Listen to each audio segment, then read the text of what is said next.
Okay guys, found this story on NDIS for those that it might help. Just missed a bit of it. Mobility or moving around. Here she goes. How easily you move around your home and community and how you get out and out of bed or a chair. We consider how you get out and about and use your arms or legs. Now, mobility, when we think about mobility, we think physical impairments. I can't lift my arm, I can't move my legs, my spine doesn't work, whatever. However, it's not limited to that. I know, for example, I can't move. I genuinely can't get out of bed a lot of the time because it's all just a bit too much and this stuff, all of this. So my mobility is like literally substantially reduced because of all of the combination of my conditions, which is called a psychosocial disability. Remember, buzzword. Use that word, psychosocial disability. If you're like me, you've got many things going on. And this can impact my mobility. I can't move, I can't shower, clean myself, I can't feed myself. This is, if I can demonstrate that, and the way you're going to demonstrate it as well is either your doctor's going to say that this is what you do, or you're going to say this is what you do.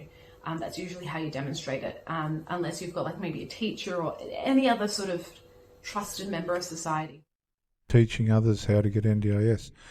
A sex worker. Do you have an NDIS story? Okay. A sex worker who claims to receive $60,000 annually in NDIS funding has provided a guide on how those with invisible illnesses can access it too. Estelle Lucas, 33, from Melbourne, who uses they/them pronouns, receives funding from the National Disability Scheme for a range of mental health conditions. Now let me just straighten this out a bit. Including depression, ADHD, autism, and premenstrual dysphoric disorder. Premenstrual dysphoric disorder causes severe irritability, depression, or anxiety in women in the week or two before they get their period. Lucas shared a series of YouTube videos in December and January this year, giving other people who are disabled or neurodivergent tips on what they need to say to successfully apply for NDIS funding. For a psychosocial disability like I do, she says that's $60,000, that you don't have to work to survive, because that's what I used to pay for, like help around the house and just to be a functioning human being, she said. Just months after posting the video, Lucas claimed that they were able to make up to $10,000 a week from sex work. That means she hasn't really got anything wrong with her. And Daily Mail Australia does not suggest she makes that amount every week. The NDIS is not means tested and does not take into account your income or assets, such as your home or investments, when determining eligibility. And there's a picture of her. She looks really crook there. She's struggling, of course. And Estelle Lucas, 33, from Melbourne, and who uses the they/them pronouns, receives the National Disability Scheme funding. Lucas explained that it took them 15 years to discover that they were disabled, having suffered mental health issues since they were a young teenager. In a Part 3 video series uploaded to their YouTube account, Lucas shared what kind of buzzwords people needed to use to access the funding if they have a psychosocial disability. She doesn't look like she's crook there. The NDIS said it can fund those with psychosocial disabilities for improving their functional capacity to carry out everyday tasks, increasing independence, and to help them participate in social, work, and study life. She doesn't look real crook there, guys, does she? Psychodisabilities refers to disabilities that arise from mental health issues. In their videos, Lucas took prospective applicants through a series of questions that they would need to answer to prove their lives were significantly impaired. The purpose of this video is to educate you on what the NDIS is, to help you unpack maybe some of the internalized, ableist rhetoric that is in your mind that makes you feel like you're unworthy of accessing the service or that you don't deserve it, and also to sort out or demystify the process. Lucas said they receive about $100 a week designated to travel expenses as they are at times unable to drive or use public access. They said they also use some of their NDIS funding to pay their brother to do some gardening around the home. That's handy. Lucas gave tips on what kind of information those applying for information would be questioned about and what they needed to say in response. And this included needing to meet criteria on topics such as self-care, mobility, learning, socializing, and communicating. Those applying for NDIS funding who were with psychosocial disabilities have to provide statements from doctors saying they are no treatment options. Looking good there. Very clever young lady on how to rort things. Lucas said they wrote their own support letter with the right buzzwords for their doctors to review and sign because I know my own history. 33-year-old Lucas said that their day-to-day living was impacted by their own invisible illnesses, and that there were often days they couldn't get out of bed.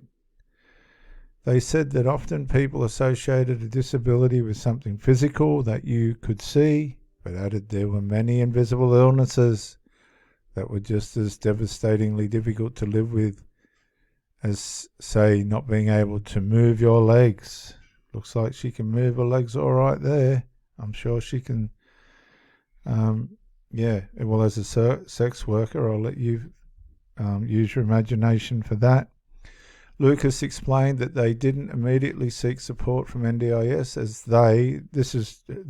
she uses herself in a plural, so she might be demonized, didn't feel worthy and didn't want to steal from others who needed it.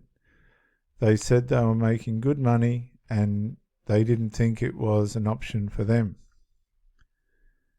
She don't look real capacitated there.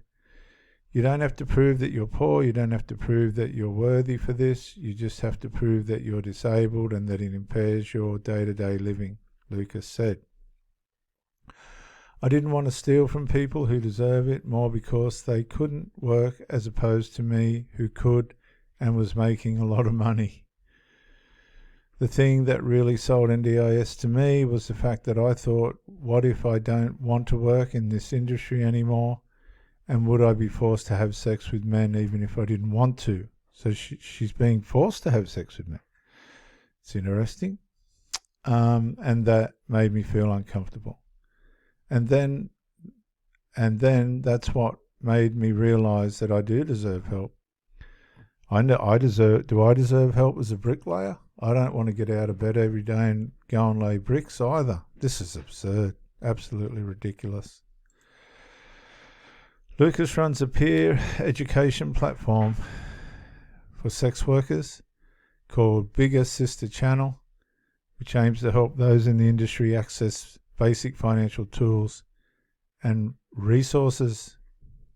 Estelle, I'm creating an Hi, my name is Estelle. I'm creating an educational program to economically empower sex workers, and I'm reporting on my daily income. So this is the lady that's getting $60,000 out of NDIS as well. She doesn't look incapacitated. And expenses. It is Tuesday the 14th of March, and my income was $1,000 in rent from my housemate because I own my house and I have a housemate. Spent $19 on lunch and coffee at work. Then I had an automatic investment of $50, $1.78 banking fees for international fees. I have no idea. Oh, it must have been from the donation from yesterday. I just realized that. Interesting. And then I paid $20 in parking at the office, and then I paid... At the office, because she works? $872.33 for my home loan. That puts me to a grand total of $86.80 89 cents profit, but if we compare it with yesterday, I'm running at a loss of $6.11. If you want to keep track of your income and expenses like me, feel free to join along for the ride. DM, keep notes for yourself. I'll be doing this daily, and let's keep each other accountable. Hi, my name is... Like, is NDIS having us on? Like, these people are on NDIS. You've got to be kidding me. This person is a strategist. One more, guys. Hi, my name is Estelle. I'm creating an educational program to economically empower sex workers, and I'm tracking my daily income and expenses. Today is Friday the 17th of the 3rd. It's my 5th day tracking, and I spent $650 on personal expenses and $181.40 on business expenses. Breaking it all down, I spent $300 paying my friend to cook for me because I'm struggling to eat at the moment, and I spent $300 paying her friend to cook for her. That'd be NDIS money. spent $350 getting henna. Right, and so she had some money to spare. She got some art for $350. Payment for my work phone came out. That was $111.06. Her sex worker's work phone, right? And then $50 was spent on one of my photo editing apps, and my Twitter subscription came out, and that was $20. I'm putting it down as marketing expenses, but I've actually sent receipts to my accountant app that I'm currently trialing. We'll see what they say, whether they think that's an actual business expense. I'm at a loss of $748.87. All up, since tracking, I'm at a loss of $9,496.42. Hi, my name is... But she's not. She's wrought in the system beyond what we'll ever be able to do. Well, guys, your thoughts on all of this? I'll catch you later.